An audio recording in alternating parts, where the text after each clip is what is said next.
Yung ibang vlogger ba, taka lang sila gyawit, no? Daldal sila ng daldal. Hindi sila nagsisearch bago magdaldal. Nag-ano sila,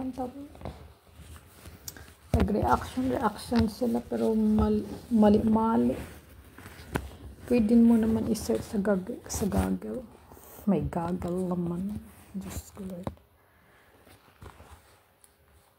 May nagsabi na napanood ako kagabi, sabi, hindi daw pwede na magpadala ng 500k, 10,000 US dollar.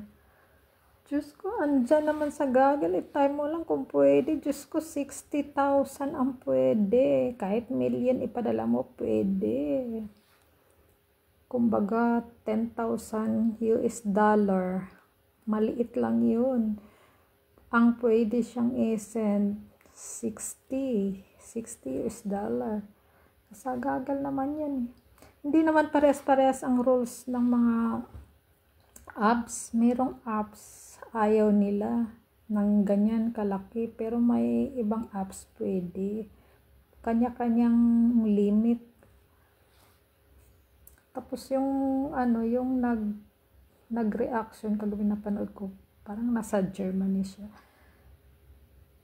Yawit ng yawit ba? Yung hindi mo na mag-search bago ka magsalita. Basta salita na lang sila ng salita. Wala silang konkretong totoong sasabihin. Puro na lang parang hula. Puro na lang. Pero andyan naman yung gaga. Pwede mo naman i-search.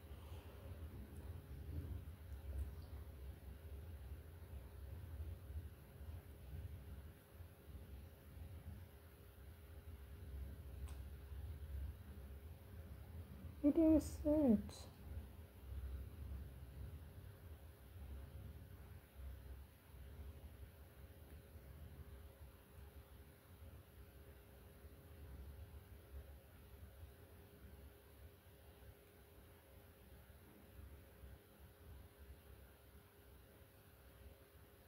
Tama? To determine how much money you can send to the Philippines via PayPal, the amount is limited based on your account verification status and the type of transaction. Verified status and the type of transaction.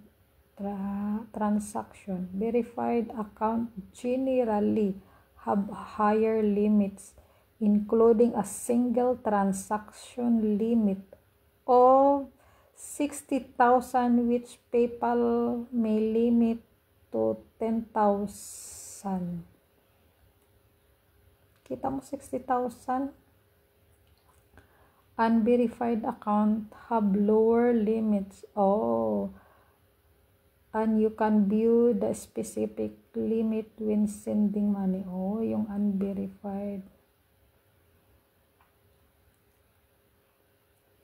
Verified account have higher limits than unverified accounts.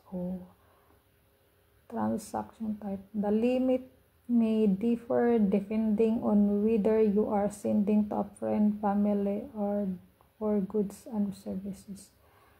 PayPal charges a fee for currency conversion, and this fee may be factored in the total amount used. Meron akong PayPal. Pero ginagamit ko lang ang PayPal ko pag nagpapadala sa akin yung jowa ko. Nasa US siya. Pero ang pinakamalaki niya kasi niyang sinisend sa akin 4,000. Kasi yung 8,000 na pinadala niya sa akin, hinati niya. Parang 2 beses niya sinend sa akin. Yung pinakamalaki. Parang hinati niya. Siyempre, hindi ko naman siya tinatanong kung ano bang limit. Ano mo naman yan? Parang nasi-search mo naman yan.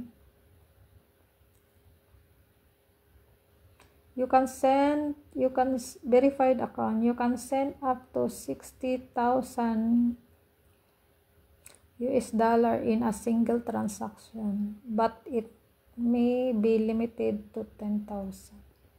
You would need to check within the PayPal interface to see your specific limit.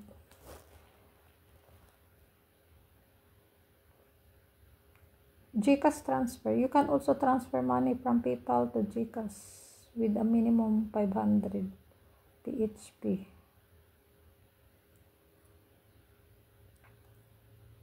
Pwede naman eh. Yung iba kasi, ano ba yung salita ng salita, yung hindi naman tama yung mga pinagsasabi. Kung saan na yun ha. Nag-comment nga ako kagabi. Tapos siya pagalit pag binabash. Yawit kasi na yawit.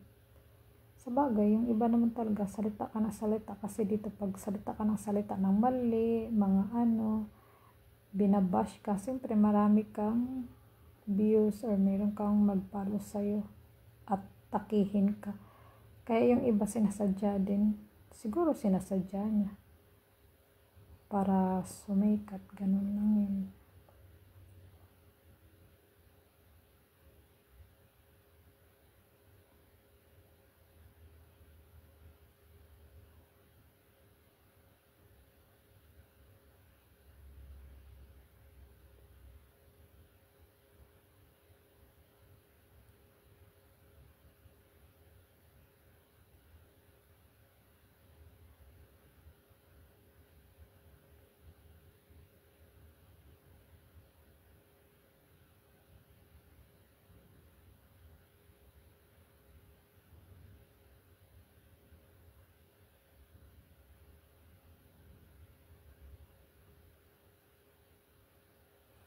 Yun lang guys.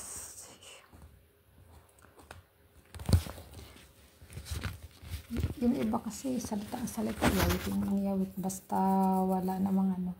Ewan ko, sinasadya din siguro ng iba. Pero siyempre, maganda na rin yung mag-reaction ka ng tama. Kung ano yung totoo or ano, pwede mo naman i-search yun. Pero yung iba siyempre, mas gusto nila mali sila.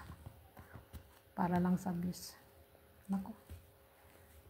Ako naman, ayoko ng ganyan. Bye-bye. Thank you for